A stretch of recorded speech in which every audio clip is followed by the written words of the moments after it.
সাবেক উপদেষ্টা নাহিদ ইসলাম তিনি কয়েকটি গণমাধ্যমে সাক্ষাৎকার দিয়েছেন, যাদের উপর বিশ্বাস রেখেছিলাম, বিশ্বাস করে ভুল করেছি, তারা জাতির সাথে গাদ্দারি করেছে। আমার প্রশ্ন হলো, আমরা সেই সময় বারবার বলছিলাম উপদেষ্টা পরিষদের সংস্কার করেন। এই উপদেষ্টা পরিষদের মাধ্যমে কোনো সংস্কার রাষ্ট্রের হবে না। এই উপদেষ্টাদের সন্তানরা বিদেশে পড়াশোনা করে, তারা কেউ রক্ত দেয়নি, সংগ্রাম করে নাই, রাজপথে নামে নাই, ওরা গণঅভ্যুত্থানের কি বোঝে? আমরা বলেছিলাম, আমাদের কথা শোনা হয়নি। সেই সময় নাহিদ ইসলামদের পক্ষ থেকে আমাদেরকে নানান সমালোচনা করা হয়েছে। নাহিদ ইসলাম মানে শুধু নাহিদ ইসলাম না, তার সার্কেলে যারা রয়েছে তারা আমাদেরকে জুলাই গাদ্দার পর্যন্ত বলা হয়েছে। তাহলে আজকে কি প্রমাণিত হচ্ছে? নাহিদ ইসলামের বক্তব্যের মাধ্যমে প্রমাণিত হচ্ছে তারা ভুল ছিলেন আর আমরা সঠিক ছিলাম। তারা ভুল ছিলেন, আমরা সঠিক ছিলাম। আমি নাহিদ ইসলামকে বলতে চাই, কোন উপদেষ্টা জুলাই গাদ্দার তার নাম প্রকাশ করেন। এখন কি তাহলে আপনার কথা শুনছে না? আপনার নির্দেশনা মানছে না? তাদেরকে যে চুক্তিতে নিয়োগ দিয়েছিলেন সেই চুক্তি কি বাস্তবায়ন করছে না? এই জন্য কি এখন বলছেন যে তারা জাতির সাথে প্রতারণা করছে? কিন্তু আমরা যখন সংস্কারের কথা বলেছিলাম তখন কেন সংস্কার করলেন না? আপনিও তো উপদেষ্টা ছিলেন। এদেশের জনগণ আপনার উপর দায়িত্ব দিয়েছিল যে আপনি সংস্কার করবেন, বিচার করবেন। প্রধান উপদেষ্টার পরে আপনি সব থেকে ক্ষমতাশালী ছিলেন, আপনি পদত্যাগ কেন করলেন? আজকে যে সংস্কার হচ্ছে না, এত মানুষ জীবন দিল, প্রাণ দিল, এত রক্তহানি, আমাদের কি সংস্কারের জন্য আরেকটি গণঅভ্যুত্থান করতে হবে? তাহলে কি দেশের মানুষ 10 বছর 15 বছর পর পর শুধু জীবনই দান করে যাবে? যারা গণঅভ্যুত্থানে অংশ নেয়নি, দেখেন যে তারা তাদের দৌরাত্ম দেখেন।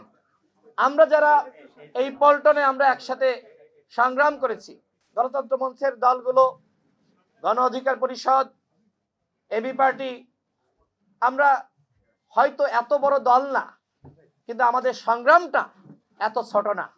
যখন বড় দলগুলো গুম, খুন, নির্যাতন, নিপীড়নের কারণে যখন রাজপথে নামতে পারেনি, হ্যাঁ আমরা স্বীকার করি যে তাদের অসংখ্য নেতৃবৃন্দকে ক্রসফায়ার দিয়ে হত্যা করা হয়েছে, গুম করা হয়েছে, তাদের নিপীড়ন করা হয়েছে, মামলা হামলায় তারা জর্জরিত। সে সময় কিন্তু মান্না ভাই, জুনায়েদ সাকিব ভাই, সাইফুল হক ভাই, আমরা কিন্তু একসাথে আন্দোলনটা চালিয়ে গিয়েছি, মানুষকে সাহস জুগিয়েছি, আমরা কিন্তু রাজপথ ছাড়ি নাই। 2023 সালের 28 অক্টোবর আপনারা দেখেছেন কিভাবে সেই বিএনপির বৃহৎ সমাবেশ পণ্ড করে দেওয়া হয়। মতিঝিলে জামাত নেমেছিল, তারাও চলে যায়, কিন্তু আমরা কিন্তু রাজপথ ছাড়ি নাই, আমরা রাজপথ দখলে রেখেছিলাম। সাংবাদিক ভাইরা আমাদের সাথে ছিলেন। এর কারণটা কি? এর কারণটা হলো মানুষকে সাহস দেওয়া যে আমরা রাজপথে আছি, তোমরা নামো।